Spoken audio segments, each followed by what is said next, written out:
If you want to take astrophotos on a Samsung Galaxy S26 Ultra, first we need to open the camera. Now in the camera we're gonna tap on More at the bottom to open these additional options, and you need to download the Expert RAW plugin. So we're gonna tap on Expert RAW, you're gonna open the Galaxy Store, and you need to download this app over here. Once the app is installed, we're gonna go back to More, and we can of course select the app, grant all the necessary permissions, and proceed. There we go. Now in here, we should be able to tap on this bottle icon that we have in the bottom right corner of the camera preview. And now we should be able to find this icon over here, like this galaxy, I guess.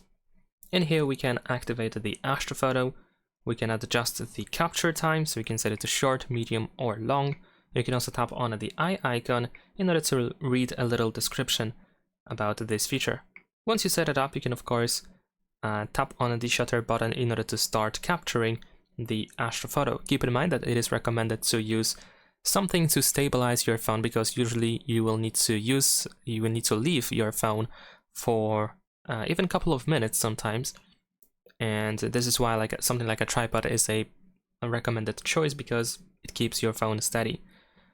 And here, if we tap on this button here on the left side, then we should also be able to see the galaxies, of course. So once you're ready, use the shutter button and then wait to let the phone capture the photo. That is pretty much it. Leave a like and subscribe.